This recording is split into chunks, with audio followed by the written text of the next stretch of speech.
Assalamualaikum warahmatullahi wabarakatuh.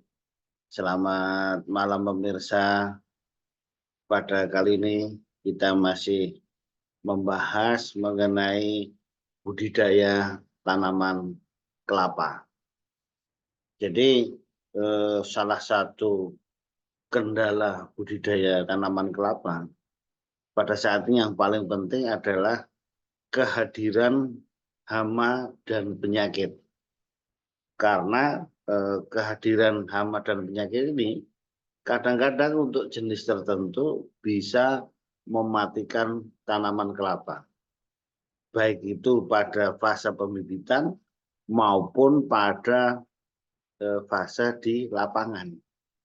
Sehingga apa yang kita bayangkan ke depan akan bagus itu menjadi hilang sirna karena kehadiran hama dan penyakit ini.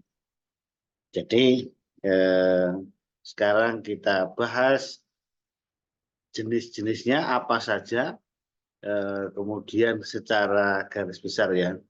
Nanti untuk khusus yang tertentu yang sangat penting, itu akan kita bahas secara khusus.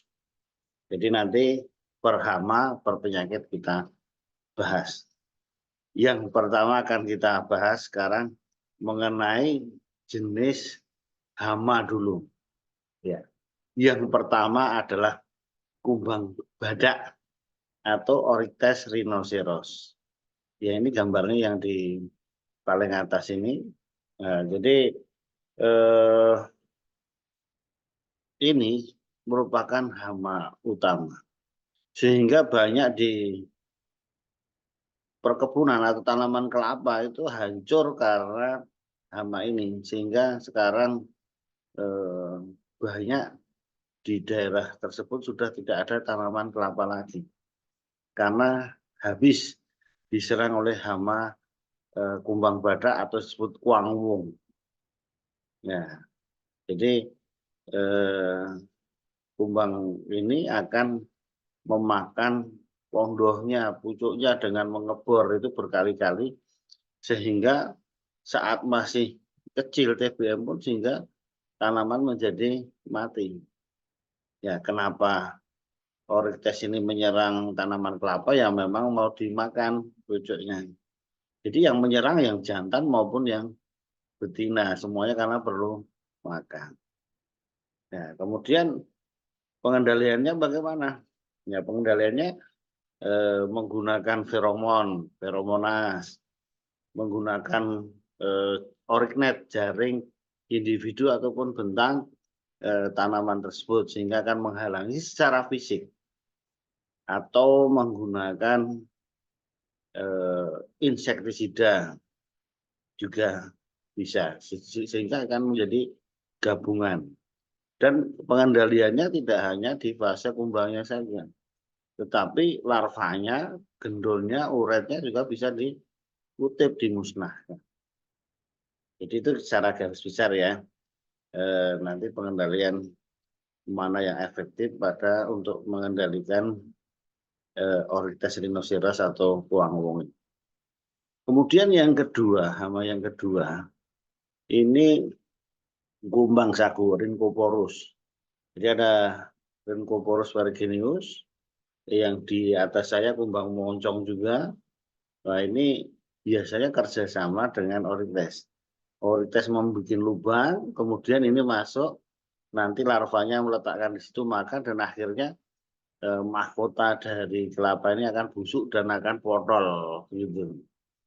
Nah itu kumbang sagu. Jadi ini yang apa ya kerjasama Oryctes kumbang sagu ini sering bisa langsung mematikan tanaman kelapa. Kemudian yang ketiga adalah kumbang janur, Brontisma longissima. Yang di atas saya persis ini kecil-kecil juga warnanya ada oranye. Nah ini kan sering terselip-selip di janurnya. Nah itu bersembunyi.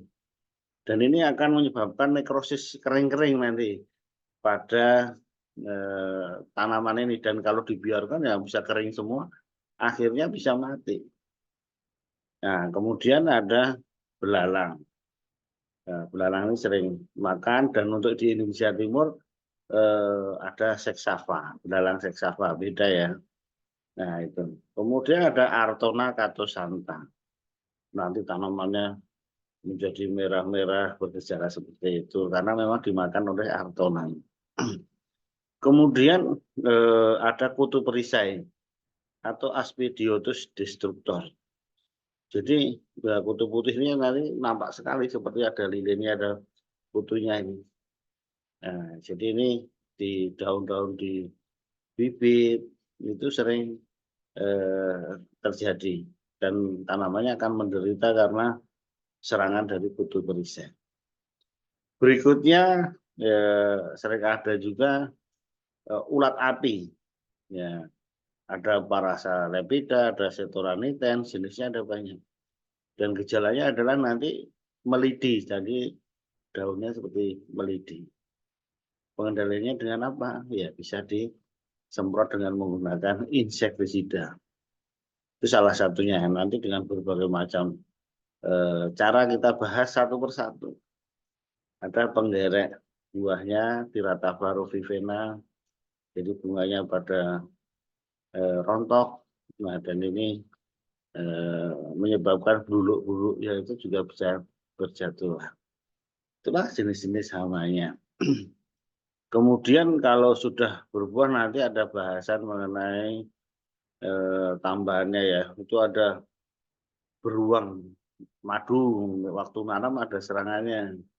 Monyet, nah lagi ada.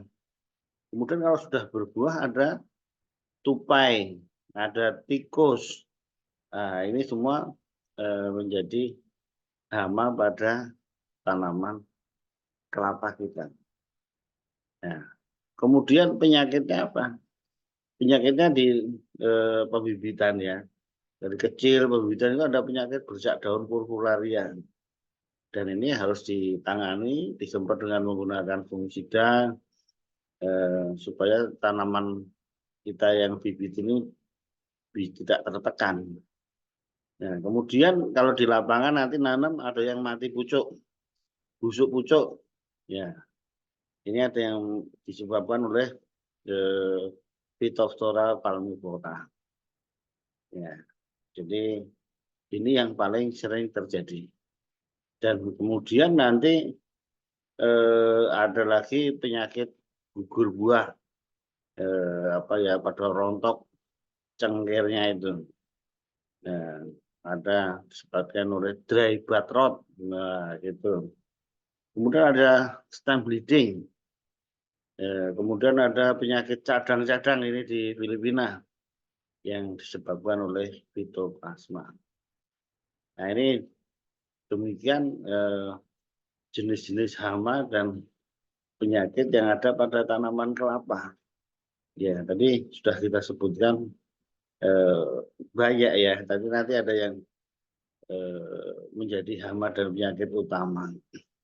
Jadi ini gambar-gambarnya di belakang ini penyakit bercak daun, kemudian atas ini adalah orites, kemudian ini kumbang janur, ada rhynchoporus, dan ini berikut inilah gejala di pembibitan tadi, contoh saja ini. Jadi kalau dibiarkan ini bibit juga bisa tertekan bahkan mati. Nah, kemudian, nah ini tadi kumbang janurnya seperti ini. Nah, itu kering-kering nekrosis, lama-lama ya bisa tertekan, tanaman bisa mati. Demikian pemirsa, mudah-mudahan bisa membantu mengenali hama dan penyakit yang menyerang tanaman kelapa kita, dan yang penting bisa dikendalikan. Terima kasih. Assalamualaikum warahmatullahi wabarakatuh.